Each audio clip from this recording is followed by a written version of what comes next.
सभी को नमस्ते। आज हम पूरे क्षेत्र में ऋषि दयानंद जी के प्रचार करने वाले हम सब के गुरुवर आचार्य श्री धर्मपाल शास्त्री जी के घर में आए हुए हैं। और आपने और हमने सुना है ऋषि दयानंद जी ने भी इसका बड़ा प्रचार किया है। महामहिम राज्यपाल आदरणीय श्री देवव्रत आचार्य जी भी ये कहते हैं कि जो गाय हैं वो खेती का आधार है, प्राकृतिक खेती का आधार है। तो सबसे पहले शास्त्री जी आपको नमस्ते। जो स्वामी जी वो जो बड़े बड़े विद्वान बता रहे हैं कि प्राकृतिक जो खेती है उसमें गायें आधार है, उसके बारे में बताइएगा प्लीज़ आप। भारत कृषि प्रधान देश है और कृषि का मुख्य आधार गाय है। कृषि को ज़्यादा पैदावार का लालच देकर षड्यंत्र पूर्वक बिगाड़ा गया, जहरीली खाद डाली गई। उसका उपाय भी ये है कि गऊँ की गोबर की खाद डाली जाए। इसका एक प्रमाण निकटवर्ती हमारे गांव लाड़ में राजकुमार आर्य शास्त्री ने करके दिखा दिया कि जहरीली खाद का बहिष्कार करके 4-5 साल में ही गेहूँ की खाद डालकर बराबर पैदावार ली और उसके अनाज और फल अब दूर दूर के आदमी आकर ले जाते हैं। तो यदि संसार में कोई अमृत है तो वो गाय का दूध है।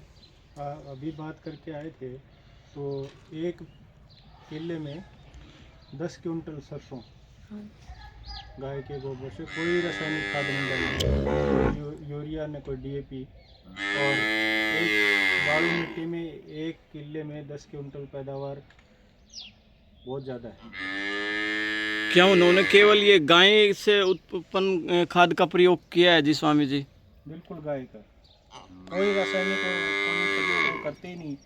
पिछले 2010 से शुरुआत की हुई है उन्होंने, तो अब उनकी पैदावार इसी वर्ष की जो है किले की 10 क्विंटल सरसों की। 8-10 साल पहले स्वामी जी हम सुना करते थे कि पंजाब में कैंसर के रोगी हैं, और आज हम देख रहे हैं कि घर घर में कैंसर के रोगी हैं।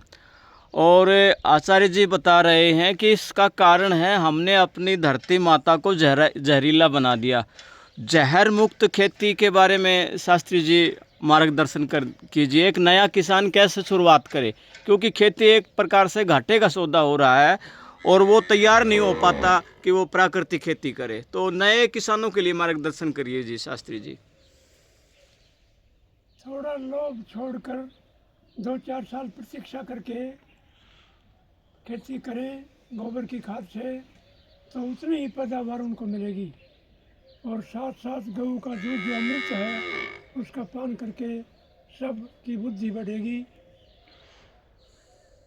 इसके विषय में मैंने तो लगभग 25 साल पहले प्रण किया था कि गऊ रखनी और गऊ का दूध पान पीना है। तो हर एक किसान को जो खेती करने वाला है वो गऊ रख सकता है। कम से कम एक गऊ उसको रखनी चाहिए, अधिक रखे तो बहुत बढ़िया है। तो गऊँ के तो स्वास्थ्य से भी रोगों की निवृत्ति होती है, कीटाणु मरते हैं, और गऊ के हाथ शरीर पर हाथ कई रोग मिटते हैं। बीपी का, और जहाँ जहाँ गऊ घूमेंगी वहाँ पर भी अच्छा मिलेगा, कृषि में लाभ होगा। तो कृषि भारत का अधिकतर कृषि प्रधान देश है और कृषि का आधार गऊ है। इसलिए महर्षि दयानंद ने गौ कृषि आदि रक्षणी सभा बनाई, गऊ और कृषि की रक्षा करने की सभा बनाई।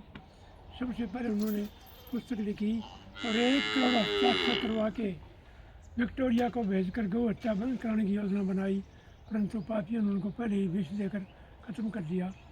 स्वामी दयानंद गऊ के लिए और दुखी विधवा स्त्री के लिए जिंदगी में रोए, नहीं तो बड़े बड़े संकटों में भी उनको घबराए नहीं। मृत्यु के समय भी वो निर्भय होकर और ईश्वर प्रार्थना करके गए। शास्त्री जी ने हमारा बिल्कुल ध्यान आकर्षित किया है। महर्षि दयानंद सरस्वती ने दुनिया की पहली गौशाला है वो हरियाणा के रेवाड़ी में स्थापित की, क्योंकि पूरा क्षेत्र ये हमारा कृषि प्रधान था, और उन्होंने पहली जो गौशाला है वो हरियाणा के रेवाड़ी में स्थापित की।